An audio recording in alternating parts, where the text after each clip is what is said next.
An apartment investor defaulted on 229 million in loans across four properties in Houston.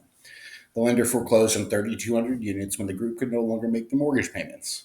And this group is not alone. Some investors will conceive future opportunities, while others may fear that they could be next. Understanding what went wrong and assessing the risk is critical here. Real estate investors are generally optimistic people. When investors acquire the portfolio, they believe they could increase rents, drive NOI, and sell at a profit. Fortunately, less than a year after acquisition, they were handing the keys back to the lender. Negative cash flow is the biggest threat to any real estate deal. Income minus expenses is the net operating income, but cash flow is what is left of the NOI after subtracting debt service and capital expenditures.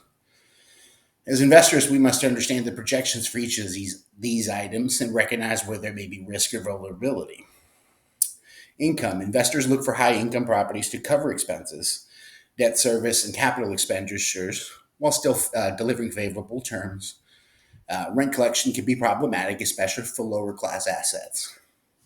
It's important to conservatively project future income and occupancy to mitigate risks.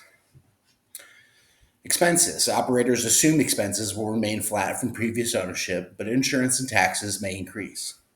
It's critical to ensure the expenses are based on, expert consultation rather than using your future business plan and not a T12 from the seller as is. Debt service. Interest rates, terms, loan to value ratio, and prepayment penalties are factors to consider. You need to select a loan that matches the business plan and the risk profile for the project. CapEx and reserves. A value add strategy such as the one we're talking about requires a hefty CapEx budget to deliver on the transformation. It also helps to have proper reserves that match the level of risk based on the other components of the business plan.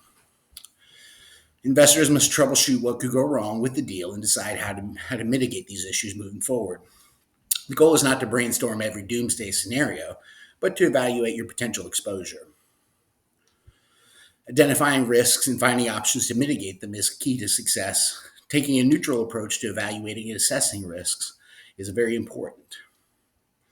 Can't fall in love with any outcome is kind of the bigger picture there. Now, while the lending landscape has changed, the appetite to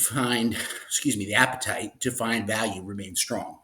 Those who understand how to identify and manage risks are poised to find great deals during the next cycle.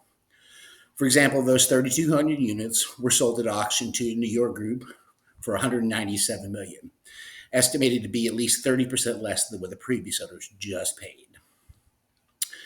Now, if you're in need of an experienced commercial real estate broker, I can be reached at 281-222-0433. I appreciate your time and have a good day.